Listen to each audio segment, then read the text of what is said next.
masih bareng kita dalam program dekap Suntik Putih ini sampai dengan 75%. Wow. Halo, assalamualaikum warahmatullahi wabarakatuh, and welcome back to Gita Savana Channel.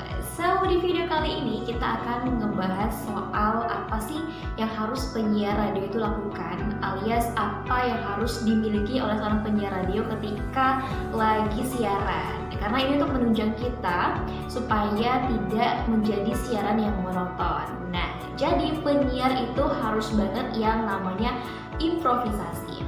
Improv sendiri itu kalau berdasarkan terjemahan dari Wikipedia adalah pengubahan lagu, sajak ataupun bernyanyi, bermain drama dan sebagainya tanpa persiapan, alias spontanitas ya, dengan serta-merta. Dan orang yang melakukan improvisasi disebut improvisator. Nah, singkatnya nih, kalau versi aku sebagai penyiar ketika lagi siaran, improv itu adalah mengubah narasi yang kita tulis atau yang disediakan oleh pihak radio menjadi narasi yang senyaman mungkin yang kita bacakan untuk didengar oleh para pendengar kita.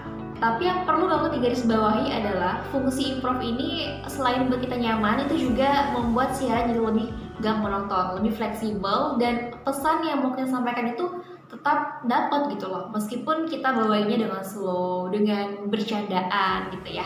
Tapi apa yang mau kita sampaikan ke pendengar itu benar-benar dapat dalam materi yang kita bawakan dengan improvnya tadi. Jadi ada banyak banget yang nanyain untuk materi siaran penyiar radio itu apakah disediakan dari radio ataukah langsung dibuat oleh penyiarnya sendiri. Nah, khusus untuk radio aku itu memang kita penyiar sendiri ya, langsung membuat materi sendiri dari random sumber gitu loh. Jadi nggak ada patokan untuk dari sendiri, penting memang masuk ke materi dan tema siaran yang kita bawakan. Memang ada beberapa yang dikasih materi siaran itu untuk misalnya talk show ataupun juga yang sifatnya berbayar. Jadi memang ada materi-materi khusus yang disimpan oleh radio. Tapi kalau untuk siaran biasa gitu, yang tandem ataupun juga yang sendirian kayak aku biasanya, itu aku nggak pernah yang namanya dikasih narasi dari kantor. Tapi aku emang bener-bener cari bahan sendiri. Jadi memang untuk penyiar radio itu penting banget yang namanya improvisasi. Jadi kita itu mengubah narasi yang sudah kita miliki tadi untuk disampaikan ke pendengar. Karena kalau misalnya kita ambil sebuah artikel dari media sosial, media online gitu ya, itu pasti bakalan baku banget gitu, bakalan baku. Dan kalau kita sampein ke radio, itu kayak jadi radio siaran berita gitu ya. Sementara format siarannya aku itu memang segmentasi yang santai. Jadi aku sebisa mungkin menyampaikan pesan meskipun berat, tapi aku sampaikan dengan bahasa yang santai yang mudah dimengerti oleh pendengarnya aku. Jadi memang penting banget seorang penyiar itu untuk bisa improvisasi alias punya spontanitas yang tinggi ketika lagi on air. Karena ketika kita siaran langsung itu kita nggak tahu apa yang bakal terjadi gitu. Mati lampu kah? Ataukah kita punya artikel di internet tapi komputernya ngehang? Atau tiba-tiba contekannya hilang? Seperti itu ya. Jadi harus bisa banget spontanitas, mulai dari improvisasi narasi dan juga pintar ngeles. Itu penting banget. Nah, nanti aku bakalan contohin gimana kalau misalnya harus improvisasi dari misalnya aku punya artikel bahaya suntik putih. Nah, kalau aku baca plot dari artikel itu doang, itu pasti bakalan jadi siaran yang membosankan dan juga pasti bakalan berat banget gitu ya. Tapi nanti aku bakalan sharing juga sama pendengar aku pernah punya pengalaman yang kayak gitu dari teman aku misalnya gitu. Aku tambahin kayak gitu. Dan aku bacanya nggak bahasa baku, tapi bakalan dibacakan sebagaimana aku ngobrol sama orang-orang. So, jangan kemana-mana, langsung aja ke videonya. Dari sumex.co. Jadi dia sebuah berita strike news gitu. Jadi kalau aku bacakan pastinya bakalan jadi berita yang membosankan gitu ya.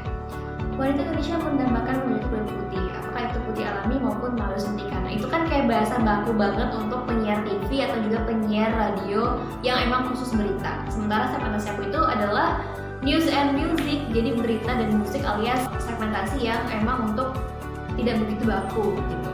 Nah, jadi biasanya aku bakalan pancing dulu nih pendengar aku, kira-kira dia udah tahu nggak sih suntik putih sama sekali. Listeners, ngomongin soal kulit cantik dan juga putih, itu pasti impian semua orang ya kan listeners, apalagi perempuan nih. Nah, khususnya untuk perempuan Indonesia listeners.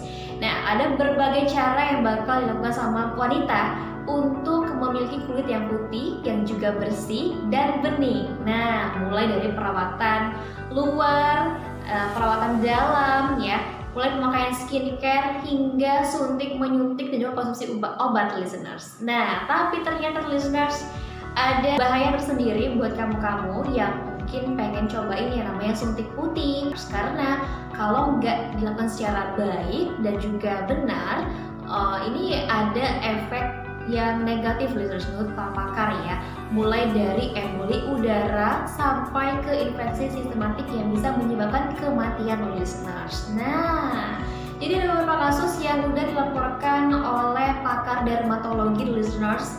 Dia bilang katanya ya, ada kasus kematian suntik putih ini sampai dengan 75%. Wow, itu untuk kasus kematian listeners. Bahkan bahayanya lagi, kita punya temen juga yang dia ini udah suntik putih tapi ternyata listeners efeknya malah gak bagus banget, malah membuat kulitnya itu jadi remang-remang, jadi ruam-ruam dan juga kemerahan listeners. Nah, itu karena memang mungkin tempat dia suntik putih itu gak bagus gitu kan ya. Jadi buat kamu-kamu yang pengen suntik putih, kayaknya kita harus memberikan rekomendasi yang baik listeners ya. Jangan sampai di tempat suntik putih yang abal-abal listeners. Jadi harus yang sudah terjamin, sehingga juga membuat kamu itu benar-benar jadi putih, gak cuma putih tapi malah membahayakan kesehatan kamu yang lainnya. Oke? Nah, kira-kira kayak gitulah kalau misalnya aku mau improvisasi siaran. Jadi kalau kita lihat dari teks ini kan dia laporan berita gitu ya. Nah, ada kata pakar dermatologi Dr. Edi Karta SPKK kepada Antara. Nah, itu kayaknya nggak perlu disebutkan karena cukup kita ambil intinya doang, kita improve lagi kira-kira apa yang harus kita sampaikan, tapi intinya doang gitu ke pendengaran kita. Intinya memang ketika lagi siaran itu kita gimana mungkin membuat siaran itu seperti ngobrol, jadi nggak ada beban sama sekali, ngalir apa adanya, nggak dibuat-buat gitu loh. Jadi benar-benar kayak kita lagi ngobrol sama orang. Jadi kalau kamu pengen kasih tips suntik putih sama orang, dimana yang baik, terus efeknya gimana, itu kayak bener-bener kamu lagi ngobrol sama orang, meskipun kita lagi membaca gitu ya.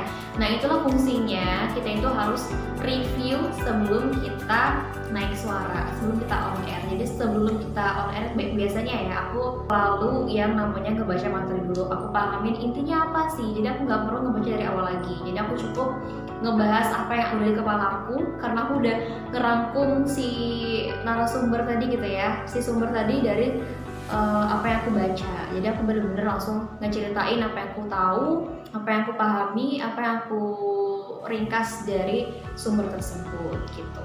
Contoh lain mungkin buat kamu yang pengen menyapa pendengar, kalau kita cuma menyapa selamat pagi, apa kabar, itu kayak udah basi banget dan biasa banget gitu kan ya. Nah, mungkin untuk seorang penyiar itu perlu banget yang namanya atensi ataupun juga interaksi dari pendengar. Jadi kita itu sebagai penyiar radio juga harus bisa mengajak pendengar berinteraksi, walaupun mungkin kita nggak punya yang namanya program talk show ataupun juga program by phone gitu loh, untuk SMS, salam-salam, kirim lagu, mungkin kita nggak ada mungkin gitu ya. Nah, tapi sebagai penyiar kita juga harus banget yang namanya interaksi sama pendengar, misalnya ya. Halo, apa kabar listeners? Masih bareng kita dalam program The Cover ya, sampai dengan jam 12 siang nanti. Buat kamu-kamu yang lagi di jalan, jangan lupa untuk saling menghargai dengan sesama pengguna jalan listeners, dan juga patuhi aturan lalu lintas supaya keselamatan kamu juga terjaga di perjalanan. Dan tentunya juga the listeners, sudah di awal bulan 8. Nah, udah 8 bulan di tahun 2020 listeners. Kira-kira apa sih hal yang udah listeners capai atau goals yang udah listeners checklist dari buku catatannya listeners? Nah, boleh banget sharing sama Gita atau juga listeners renungkan kira-kira apa sih yang belum tercapai dan apa sih yang sudah tercapai. Nah, mungkin kayak gitu juga bisa menjadi improvisasi sendiri gitu ya. Kita lebih aktif interaksi sama pendengar dan lebih kayak ngobrol. Emang bener-bener kita itu ngobrol sama orang yang kita kenal, bukan sama pendengar asing gitu ya. Jadi aku bener-bener menganggap si mikrofon ini temannya aku, sahabatnya aku. Jadi aku bener-bener bisa luas ketika siaran. Jadi intinya sebagai seorang penyiar itu kita harus banyol, harus banyak omong, harus ya cerewet juga gitu ya. Karena memang kita itu fleksibel banget sih. Intinya enak banget jadi seorang penyiar itu bisa fleksibel, mau ketawa, mau pasang ekspresi sedih, itulah ekspresi kita dalam bentuk suara.